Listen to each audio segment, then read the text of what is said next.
Hello, good morning बच्चों। आज फिर से एक बार आपका आज के इस वीडियो में स्वागत है। केकेपीएस यूट्यूब चैनल पर आपका स्वागत है। आज हम आपकी हिंदी की पाठ्यपुस्तक दूरवा भाग 2 इस किताब में से पाठ दूसरा, लेसन दूसरा, जिसका शीर्षक है सबसे सुंदर लड़की, यह पाठ के बारे में आज हम जानकारी लेंगे। इसके बारे में हम चर्चा करेंगे, जिसके लेखक हैं विष्णु प्रभाकर। इन्होंने इस पाठ को लिखा है, जो कि एक हिंदी साहित्य में, हिंदी भाषा में जाने माने लेखक हैं। उन्होंने इस पाठ को लिखा है। तो आज हम इस पाठ के बारे में जानेंगे कि लेखक ने इस पाठ में किस तरह का वर्णन किया है, क्या जानकारी उन्होंने इस पाठ में दी है, वो आज की वीडियो के माध्यम से आज हम जानेंगे। तो सबसे पहले हम जानते हैं विष्णु प्रभाकर जी का जीवन परिचय। देखिए, जो भी पाठ हम पढ़ते हैं और उस पाठ को जिसने भी लिखा हुआ होता है, उसकी जानकारी या उसका जीवन परिचय हमें लेना बहुत आवश्यक होता है। तो ये जो विष्णु प्रभाकर है, इन्होंने इस पाठ को लिखा है, जिसका नाम है सबसे सुंदर लड़की। तो आइए सबसे पहले हम विष्णु प्रभाकर जी का जीवन परिचय यानी जीवनी के बारे में जानते हैं। देखिए, विष्णु प्रभाकर का जन्म उत्तर प्रदेश के मुजफ्फरनगर जिले के गांव मीरापुर में 21 जून 1912 को हुआ था। 21 जून 1912 को इनका जन्म हुआ, जो कि मुजफ्फरनगर उत्तर प्रदेश में उनका जन्म हुआ।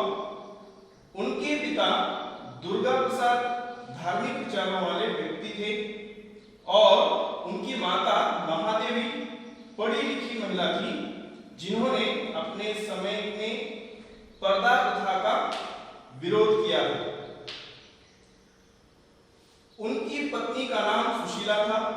विष्णु प्रभाकर की आरंभिक शिक्षा, शुरुआती शिक्षा मीरापुर में हुई, यानी जो प्राइमरी एजुकेशन उनका जो था वो मीरापुर गांव में हुआ। बाद में वे अपने मामा के घर हिसार चले गए, जो तब पंजाब प्रांत का हिस्सा था। घर की माली हालात ठीक नहीं होने के चलते वे आगे की पढ़ाई ठीक से नहीं कर पाए और गृहस्थी चलाने के लिए, यानी घर चलाने के लिए उन्हें सरकारी नौकरी करनी पड़ी और अंत में उनकी मृत्यु 11 अप्रैल 2009 में उनकी मृत्यु हुई। तो आगे हम उनके बारे में और जानते हैं। देखिए, जो विष्णु प्रभाकर हैं, ये हिंदी साहित्य के एक महान लेखक, साहित्यकार, जिन्होंने बहुत से साहित्य लिखे हैं, उनके बारे में आज हम जान रहे हैं। और इन्होंने इस पाठ को लिखा है, जो कि जिसका नाम है सबसे सुंदर लड़की। तो इस तरह का उनका जीवन परिचय, क्या क्या उन्होंने लिखा, वो हम अगले वीडियो में जानेंगे। तो प्रस्तुत पाठ सबसे सुंदर लड़की, यह पाठ विष्णु प्रभाकर जी ने लिखा है, वो आज हम जानेंगे, जिसका चित्र आपके समक्ष में रखूंगा।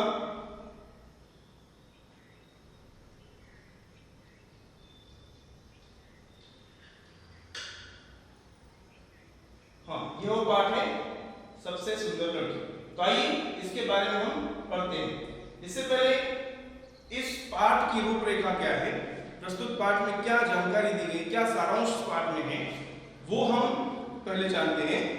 तो प्रस्तुत पाठ में हर्ष, मंजीरी और कनक, ये तीन जो पात्र हैं, जो मुख्य रूप से पात्र दिए गए हैं, हर्ष नाम का लड़का, मंजीरी नाम की लड़की और कनक नाम की लड़की, ये तीन मुख्य रूप से पात्र इस पाठ में हैं।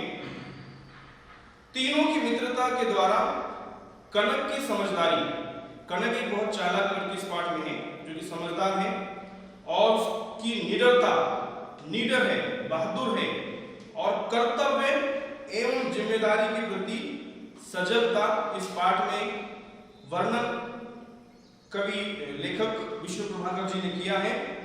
हर्ष साहसी है, निडर है और मंजीरी जो है अपने दोस्तों से जलती रहती है, ईर्ष्या करती है। ये मुख्य रूप से वर्णन इस पाठ में उनका किया गया है। तो मानवीय गुणों के द्वारा आंतरिक सौंदर्य को बाह्य सौंदर्य से अधिक महत्वपूर्ण मानने की शिक्षा इस पाठ से हमें मिलती है। तो मुख्य रूप से 3 पात्र इसमें हैं, जो हर्ष लड़का है, मंजरी लड़की है और कनक लड़की है। इन तीनों के माध्यम से इस पाठ में इसका वर्णन किया है। तो आइए हम उसे पढ़ते हैं। देखिए, पहला जो अनुच्छेद है, पहला जो पैराग्राफ है, वो पैराग्राफ में पढ़ता हूं और किस तरह से पढ़ना चाहिए वो एक मॉडल रीडिंग आपके सामने मैं रखता हूं, फिर हम उसका स्पष्टीकरण करेंगे। पहला जो पैराग्राफ है, देखिए ये समुद्र के किनारे एक गांव था। समुद्र के किनारे एक गांव था, उसमें एक कलाकार रहता था। जो गांव है उस गांव में एक कलाकार है। कलाकार किसे कहते हैं पता है आपको? हाँ, जो कोई चीज बनाने में माहिर हो या कोई चीज को गढ़ता हो, बनाता हो, उसे कहते हैं कलाकार। तो उस गांव में कलाकार रहता है। जो एक गांव कहाँ है? समुद्र के किनारे, समुद्र के तट पर है। वह दिन भर समुद्र की लहरों से खेलता रहता। वो जो कलाकार था जाल डालता और सीपियां बटोरता। रंग बिरंगी कौड़ियां, नाना रूप के सुंदर सुंदर शंख, चित्र विचित्र पत्थर, न जाने क्या क्या समुद्र जाल में भर देता। उनसे वह तरह तरह के तरह तरह की मालाएं तैयार करता और पास के बड़े नगर में बेचा था। तो पहले अनुच्छेद से, पहले पैराग्राफ से हमें पता चलता है कि ये गांव है जो कि समुद्र के तट पर, समुद्र के किनारे है और उस गांव में कलाकार रहता है। और वो कलाकार ऐसा वैसा नहीं है, वो समुद्र में हमेशा रहता है और समुद्र में जो चीजें मिलती हैं, क्या आप समुद्र की उन चीजों से परिचित हैं? नहीं? ठीक है, तो आज हम उसके बारे में जानेंगे। देखिए, समुद्र में या नदी में अगर आपका अनुभव होगा, नहीं होगा आपको, समुद्र में जो चीजें मिलती हैं, जो शंख मिलते हैं, जो अलग अलग प्रकार के पत्थर मिलते हैं, वो पत्थर या उन पत्थरों से, उन खिलौनों से या उन शंखों से ये जो कलाकार था अलग अलग प्रकार की मालाएं बनाता, अलग अलग प्रकार की चीजें बनाता और वो चीजों को बाजार में बेच जाता और बाजार में बेचकर वो अपना गुजारा, अपना पेट भरता। इस तरह का एक कलाकार जो समुद्र के किनारे गांव में रहता है, वो पहले अनुच्छेद से हमें पता चल रहा है। फिर आगे क्या होता है, देखिए दूसरे अनुच्छेद में। अब वो कलाकार अकेला नहीं, उसका परिवार भी है। फिर क्या हुआ, उसका एक बेटा था। जो कलाकार है उसका एक बेटा था, नाम था उसका हर्ष। जो मुख्य रूप से इसमें इस पाठ में उसका वर्णन है, वो है वो कलाकार का बेटा, उसका नाम है हर्ष। देखिए, आपकी क्लास में भी हर्ष नाम का लड़का है। हाँ, तो उसका भी नाम हर्ष है। उम्र अभी 11 की नहीं थी, वो लड़का छोटा था, 11 साल से छोटा ही था। पर समुद्र की लहरों में ऐसे घुस जाता जैसे तालाब में बतख। इतना निडर, इतना साहसी, इतना बहादुर। 11 साल की उम्र नहीं है, आपसे छोटा है। आपकी उम्र क्या है? हाँ, 12-13 साल है। तो इस लड़के की उम्र 11 साल भी नहीं है, फिर भी वह समुद्र में ऐसे छलांग लगाता जैसे कोई नदी में बतख तैरता हो। ऐसे उसको इतनी प्रैक्टिस, इतना अभ्यास उसने किया था। तो हर्ष नाम का लड़का समुद्र की लहरों से ऐसे घुस जाता जैसे किसी तालाब में बतख घुसता हो। उस तरह की उसको वर्णन दिया गया है, इस तरह का वर्णन से किया गया है। तो आगे क्या हुआ, देखिए, एक बार ऐसा हुआ कि कलाकार के एक रिश्तेदार का मित्र कुछ दिन के लिए वहां छुट्टी मनाने आया। जैसे छुट्टियां जब होती हैं तब आपके भी घर पर या आप भी कहीं और घूमने के लिए जाते होंगे, आपके मामा के पास या आपके पास कोई आते होंगे, उसी तरह से इस लड़के के पास भी ऐसा ही हुआ, उस कलाकार के घर भी ऐसा हुआ। उसके जो रिश्तेदार थे, रिश्तेदार यानी रिलेटिव्स, सगे संबंधी, जैसे आपके भी हैं, सबके होते हैं, उस तरह से इस कलाकार के भी थे। तो एक रिश्तेदार का मित्र कुछ दिन के लिए वहां छुट्टी मनाने आया। कहां पर? उस कलाकार के गांव में, उस कलाकार के घर में या हर्ष के घर में। तो उसके साथ उसकी बेटी मंजिली भी थी। कलाकार का मित्र और उसकी बेटी दोनों आए हैं कलाकार से मिलने के लिए, छुट्टियां बिताने के लिए। उस लड़की का नाम है मंजिली और मंजिली की उम्र 9-10 साल की हुई। वो मंजिली जो है 9-10 साल की थी, हर्ष 11 साल से कम था। दोनों की लगभग उम्र एज एक जैसी है। तो फिर क्या होता है आगे? पर बहुत सुंदर गुड़िया की तरह लड़की थी, 9-10 साल की थी, पर बहुत सुंदर, खूबसूरत देखने में, जैसे गुड़िया होती है उस तरह की वो लड़की। क्या नाम है उसका? हाँ, मंजिली। और उस लड़की का नाम क्या है? हर्ष। हर्ष जो है, हर्ष के घर पे आई है कलाकार का जो मित्र है उसकी वो लड़की है। वो दोनों, अब इनकी मित्रता होती है। फिर आगे क्या होता है वो अगले अनुच्छेद में, अगले पैराग्राफ में हम जानेंगे। देखिए अब क्या हो रहा है। हर्ष बड़े गर्व के साथ उसका हाथ पकड़कर उसे लहरों के पास ले जाता। जैसे हर्ष का रोज वो समुद्र में, क्योंकि उसका काम ही था, उसके पापा का, उसके पिताजी का काम ही था समुद्र से रोज खेलना, समुद्र में जाना, समुद्र के अंदर की अलग अलग वस्तुएं लाना। तो हर्ष रोज पिता के साथ जाता। तो उसको उसके बारे में कोई नया नहीं था और वो निडरता से, बिना डरे वो पिताजी के साथ समुद्र में चला जाता। जैसे पहले कहा गया तालाब में बतख जाते हैं वैसे। तो अभी मंजिली के लिए सब नया था क्योंकि वो हमेशा नहीं जाती थी। तो हर्ष क्या करता, उसे रोज, अब वो उसके पास घूमने आए हैं तो हर्ष बड़े गर्व से, अभिमान से, क्योंकि उसको अभिमान था कि मैं आसानी से उस तालाब में तैर सकता हूँ, छलांग लगा सकता हूँ। तो उसको इतना गर्व था। तो हर्ष बड़े गर्व के साथ उसका हाथ पकड़कर, उसका यानी किसका? मंजिली का हाथ पकड़कर उसे लहरों के पास ले जाता। एक दिन मंजिली ने चिल्लाकर कहा, तुम्हें डर नहीं लगता? क्योंकि ये मंजिली के लिए नया काम था, क्योंकि मंजिली कभी तालाब में या नदी में नहीं गई थी। पर उसे आज हर्ष समुद्र में ले जा रहा है, समुद्र में उसको ले जा रहा है हाथ पकड़कर। तो एक दिन मंजिली ने उसे गुस्से में कहा, चिल्लाकर कहा, तुम्हें डर नहीं लगता है? आप समुद्र की लहरों में जा रहे हैं? तो हर्ष ने जवाब दिया। क्या जवाब था? देखिए हर्ष का, इस जवाब से हमें पता चलता है कि हर्ष कितना निडर था, साहसी था, बहादुर था। तो डर क्यों लगेगा? इस तरह से उसने जवाब दिया, डर क्यों लगेगा? लहरें तो हमारे साथ खेलने आती हैं। जैसे हर्ष ने उसे खिलौना समझ लिया समुद्र की लहरों को, क्योंकि उसके लिए रोज का काम था, वो रोज समुद्र में जाता था, इसलिए उसने इस तरह का उसे जवाब दिया। ये काम मंजिली के लिए नया था। तो हर्ष ने कहा, डर क्यों लगेगा? लहरें तो हमारे साथ खेलने आती हैं। ऐसा जवाब जब हर्ष ने मंजिली को दिया तो फिर उसी समय क्या होता है, जब ये जो बातें उनकी चल रही हैं उस समय क्या हो रहा है देखिए।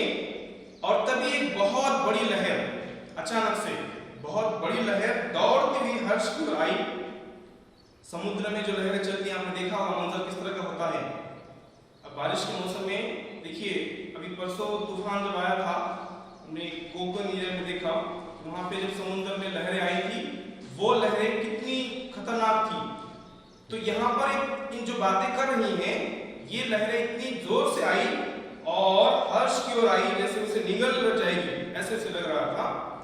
तो मंजिली चीख उठी। इस लहर को देखकर मंजिली चीख उठी, क्योंकि मंजिली के लिए नया था। पर हर्ष तो उछलकर लहर पर सवार हो गया। हर्ष निडर था, साहसी था, इसलिए उछलकर वो उस लहर में सवार हो गया और किनारे पर आ गया। छलांग लगाकर तैरते हुए किनारे पर आ गया। पर मंजिली वो डरती हुई वो किनारे पर चली गई। पहले से वो उसने छलांग नहीं लगाई क्योंकि उसको बहुत डर लग रहा था। तो ये ऐसा होने के बाद फिर क्या हुआ, मंजिली डरती थी क्योंकि वो नई थी, उसको पता नहीं था कि क्या हो रहा है। तो फिर तब पर मन ही मन वह भी चाहती थी कि वह समुद्र की लहरों पर तैर सके। उसके मन में था कि मैं भी तैरूं, तैरना सीखूं। जिस तरह से हर्ष इस समुद्र के अंदर छलांग लगा रहा है, मैं भी उसकी तरह तैर कर समुद्र किनारे जाऊं, पर डरती थी। जिस तरह से हर्ष निडर था, उस तरह से मंजिली नहीं थी, वो डरती थी। मन में सोचती थी कि मैं भी लगाऊं, पर वो नहीं कर पाती थी क्योंकि अगर वो नहीं थी उसके लिए नहीं हो सकता था। तो उसे यह सब तब और भी जरूरी लगता था कि जब वो वहां की दूसरी लड़कियों को ऐसा करते देखती, विशेषकर कनक को। अब कनक देखिए, उस कलाकार के गांव में लड़की, विशेषकर कनक उस हर्ष के गांव की एक लड़की है, हर्ष के गांव की एक लड़की कनक। तो कनक भी समुद्र में खेलने के लिए, तैरने के लिए आती थी। तो जब हर्ष मंजिली को लेकर आता तो कनक भी वहां पे तैरने के लिए आती थी। तो जब मंजिली हर्ष को और कनक को देखती तो मंजिली का मन भी इन दोनों की तरह तैरने को करता। तो फिर जो हर्ष के साथ में हाथ डालकर तूफानी लहरों पर दूर निकल जाते। देखिए, हर्ष और कनक दोनों एक दूसरे के हाथ में हाथ डालकर वो समुद्र में तैरते थे। तो ये देखकर मंजिली को बुरा लगता है, काश मैं भी इस तरह से इनकी तरह तैर जाती। पर बेचारी बड़ी गरीब कनक जो है, बहुत गरीब लड़की थी। उसके पिता एक नाव लेकर गए तो लौटे ही नहीं।